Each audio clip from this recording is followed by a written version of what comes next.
A Bíblia nos traz, nas linhas dos textos das cartas escritas pelo apóstolo Paulo aos Romanos, Gálatas e aos Efésios, um tema que é de suma importância para todos aqueles que nasceram de novo compreender, que é a adoção na família de Deus.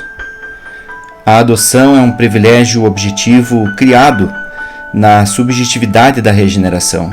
A regeneração é obra e graça do Espírito Santo, da qual o homem não tem participação alguma.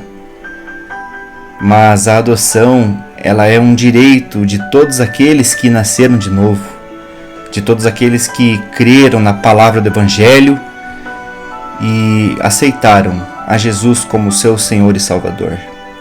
Nós somos justificados pela fé e depois disso nós somos regenerados, nós nascemos de novo. O cristão, ele vive uma nova forma de vida e um novo ser, não mais guiado pelas obras da carne, mas sim pelo Espírito.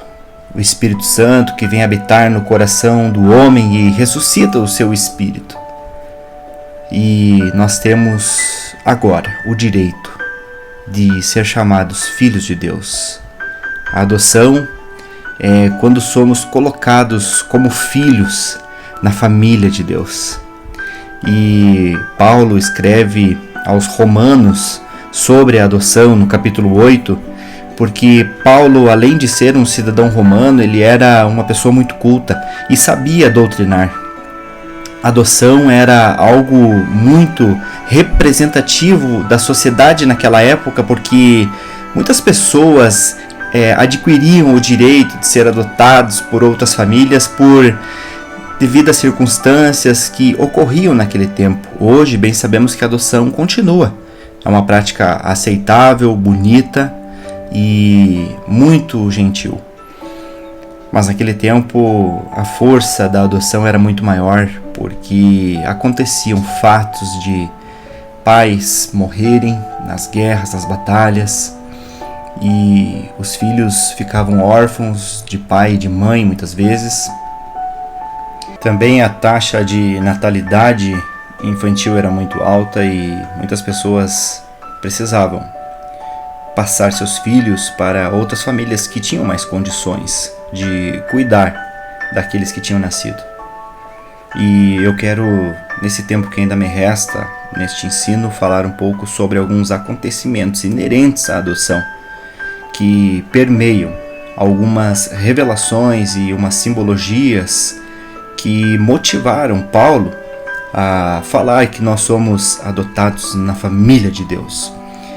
4 acontecimentos que eu quero registrar aqui. O primeiro deles é que o adotado perdia os direitos anteriores de sua família antiga, bem como ganhava todos os direitos de sua nova família.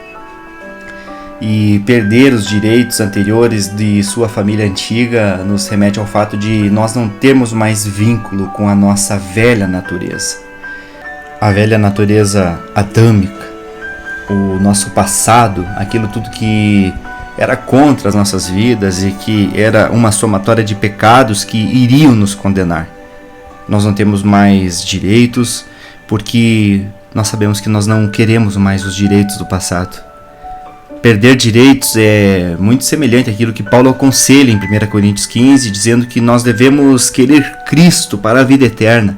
E se nós esperamos alguma coisa no Evangelho para esta vida, nós somos os mais miseráveis de todos os homens. E João, no capítulo 1, verso 12, diz: mas a todos que o receberam, aos que creem no seu nome, deu-lhes o poder, ou seja, deu-lhes o direito de se tornarem filhos de Deus.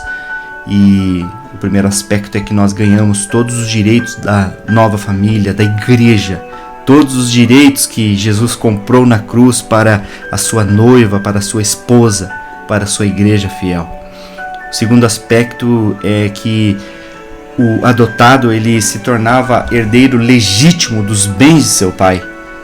E essa herança, nós podemos ver que a palavra muitas vezes nos fala diversas vezes sobre uma herança incorruptível que está guardada para nós, não pode murchar, guardada no céu para vós, como diz 1 Pedro, capítulo 1, no versículo 4.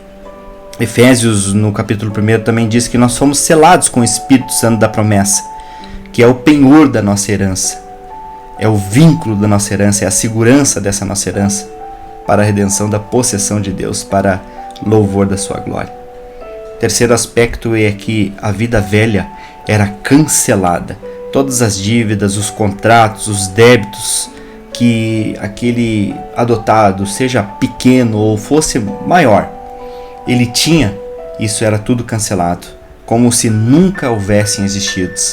E isso para nós é maravilhoso, porque nós sabemos que o Evangelho da Graça transforma as nossas vidas a ponto de, se alguém está em Cristo, nova criatura é, e as coisas velhas já passaram e tudo se fez novo. Romanos 8, capítulo 8, versículo 1 diz que já não há mais condenação para os que estão em Cristo Jesus. E se a vida velha era cancelada, as dívidas, os contratos eram cancelados, a palavra nos diz em Colossenses, no capítulo 2, no versículo 4, sobre a obra de Cristo na cruz, que ele riscou a cédula que era contra nós, nas suas ordenanças, e a qual era de alguma maneira contrária a nós, aos nossos objetivos, e ela era condenatória. Jesus riscou a cédula que nos incriminava, os pecados que apontavam para a nossa condenação, os pecados que diziam o motivo de nós sofrermos o julgamento e a tribulação eterna, o despejar da ira de Deus na eternidade sem Deus, que é o inferno. E tirou do meio de nós, encravando-a na cruz. Jesus pagou o preço desse resgate pelas nossas vidas. E o quarto aspecto daquilo que eu quero falar é que, para a lei, o adotado era um filho absoluto do novo pai. Não havia diferenças. Não havia diferenças entre o filho gerado dentro da família com o filho adotado. E Romanos 8, no versículo 15, nos diz: porque não recebestes o espírito de escravidão, para outra vez estardes em temor, mas recebestes o espírito de adoção de filhos, pela qual clamamos Abba Pai. Essa expressão Abba Pai significa no original meu Pai. Sabemos que Deus é o Pai da criação, mas quando dizemos Abba Pai, estamos dizendo meu Pai, Pai meu.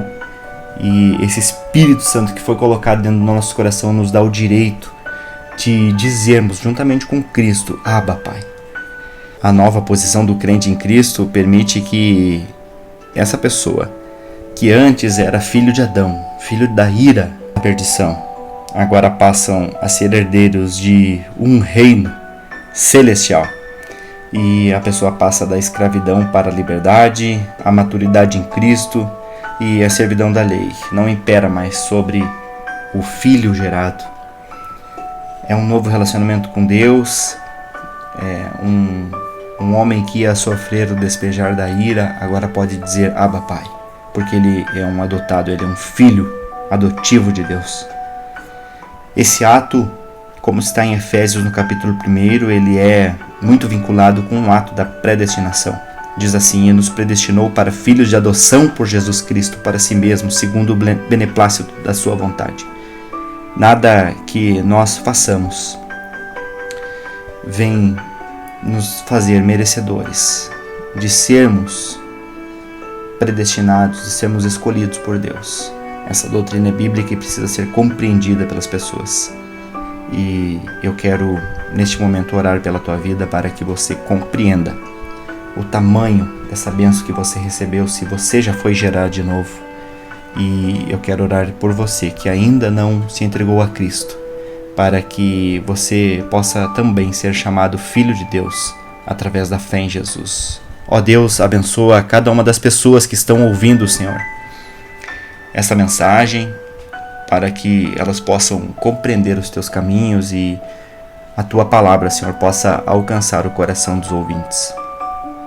Senhor, as doutrinas da graça, elas nos fazem mergulhar mais fundo na tua palavra. E a tua palavra é o que nos gera de novo. Nós somos gerados de novo, nós nascemos de novo através da tua palavra em ação do Espírito Santo. Por isso nós oramos para que cada pessoa que não se entregou a Cristo ainda possa fazer isso, não apenas hoje, mas agora. e a todos quantos já nasceram de novo, tu possas ensinar essas lições e essas pessoas que já são teus filhos, ó Deus, possam entender o que aconteceu após nascerem de novo. Entenderem que já foram adotados por ti, já fazem parte da família de Deus. E elas possam tomar posse dessa herança, habitar na casa do Pai, chegar com segurança, com confiança e ousadia até o trono da graça, porque tu és um Pai amoroso, um Pai bondoso que recebe todos aqueles que são seus filhos para cuidar deles. É o clamor que fazemos, em nome de Jesus. Amém. Amém.